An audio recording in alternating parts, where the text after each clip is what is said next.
Selamat malam teman-teman. Kita ketemu lagi dengan channel YouTube saya, yaitu The Single Hand. Malam ini kita mau berbicara situasi dan kondisi menghadapi Pilkada Kabupaten Bantul 2020. Kali ini saya sowan ke salah satu tokoh agama, yaitu Bapak Yahrowi. Beliau juga bergerak di beberapa lembaga, artinya beliau juga aktivis sosial di Kabupaten Bantul. Nah teman, selamat menyaksikan. Bicara terkait dengan pilkada saat ini yang nanti akan kita laksanakan tanggal 9 Desember tahun 2020. Sementara ketika saat ini pandemi COVID-19 ini ternyata juga berdampak tidak hanya pada kesehatan, bahkan pendidikan, termasuk ekonomi lebih terasa juga, dan apalagi pilkada. Nah, seolah rasa-rasanya pilkada ini interest dari pihak-pihak tertentu, bahkan mungkin kelas menengah ke atas atau sebatas yang mungkin cenderung ini untuk kepentingan pribadi atau pihak atau interestnya ini terasa lebih dominatif.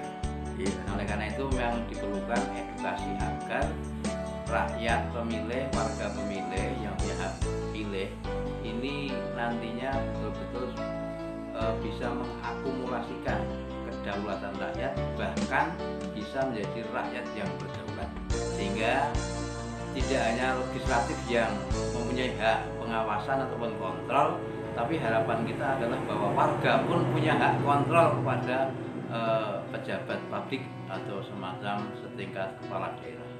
Oh gitu Bapak. Dan sekarang rasanya karena COVID ini yang punya sen atau sudah ada nyali pilkada ternyata masih terbatas, dan untuk grassroots ini masih perlu ada semacam sosialisasi bahkan edukasi. Menurut Pak Yahrowi, pengalaman jenengan Bapak, sebenarnya pilkada yang ideal itu harusnya seperti apa Bapak? Yang sudah ada pada konstitusi kan jujur, adil, kan gitu. Iya.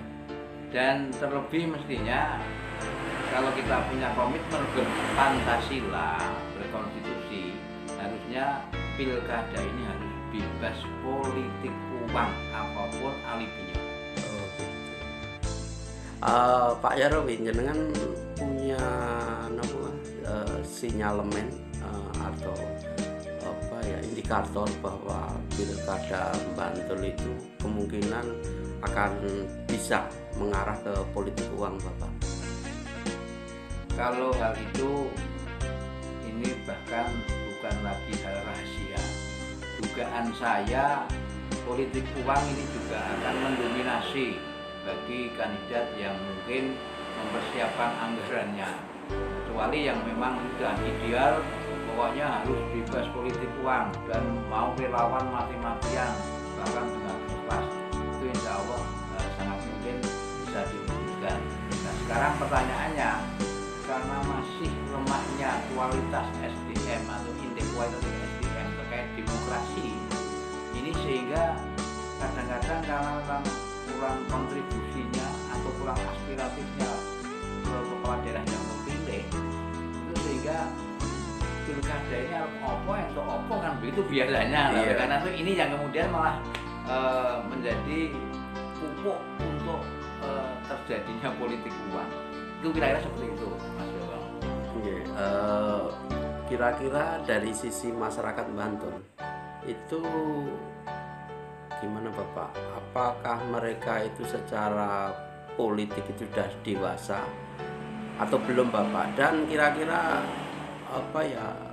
postur atau kira-kira kebinekaan pemilih di Bantul itu seperti apa Bapak? Kalau kematangan dalam berdemokrasi, berpolitik ini secara kualitatif atau dengan indeks kualitatif, dengan indeks tertinggi 10, saya masih memahami kayaknya di bawah angka 5. Oh gitu. Iya, sehingga kan termasuk parpol. Parpol ini pun seleksinya untuk mengajukan kandidat paslon ini pun tidak melalui seleksi yang betul-betul mengacu pada kualitas pengabdian, perjuangan, bahkan pengorbanan. Tapi saya berbuat, nah seolah-olah ini kayak perdagangan, jadi kayak usaha. Kalau mengeluarkan modal sekian, kapan BEP-nya ini jadi masalah. Dan ini yang justru menjadi benih-benih tadi saya sampaikan adalah benih koruptif. Iya. Nah, inilah yang mestinya seluruh warga Bantul nantinya itu harus betul-betul mengawasi, bukan malah mengikuti kan begitu.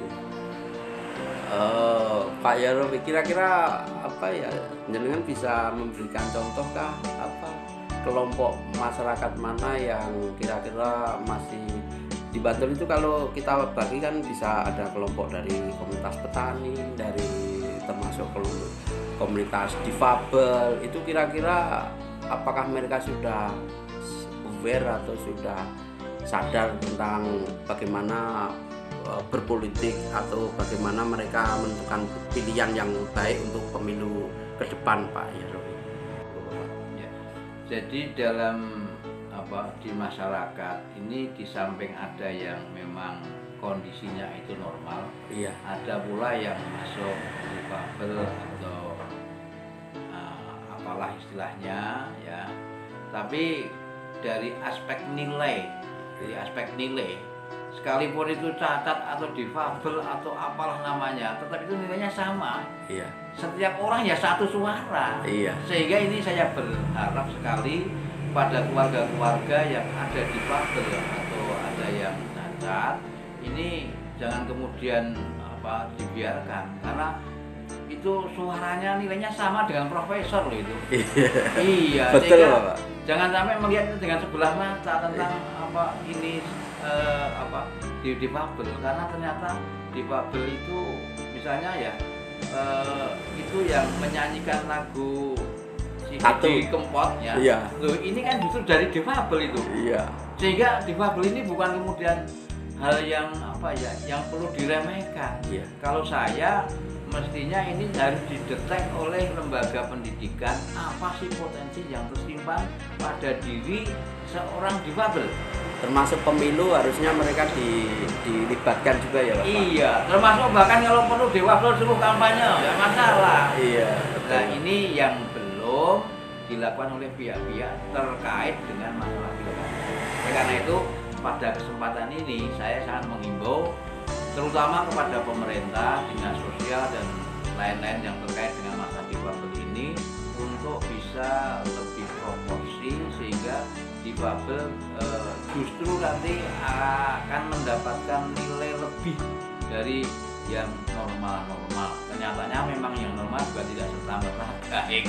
Banyak yang normal itu ternyata kan sebetulnya banyak yang kena ATT. Loh, ini bukan difabel, ini malah lebih rendah martabatnya daripada difabel. Difabel mungkin bisa lebih mulia. Betul. Jadi itu semangat saja bahwa difabel adalah bukan sesuatu aib, tetapi difabel ini ya sederhananya itu nek cara wong Jawa kita kan bilang urip ora nembung, mati ora iso dihindani, kawula mung saderma ora iso umuk marang sepadha-padha, kan gitu. Betul, Bapak. Betul. Ini yang saya sering ungkapkan, sehingga harapan saya pilkada diharapkan menjadi media edukasi, demokrasi dan politik, dan untuk keterlibatan warga yang sudah punya hak pilih. Betul. Termasuk difabel juga harus ada semacam pelayanan prioritas. Betul. Semoga difabel di Bantul nanti bisa lebih prestasi dan dari Bantul untuk Indonesia.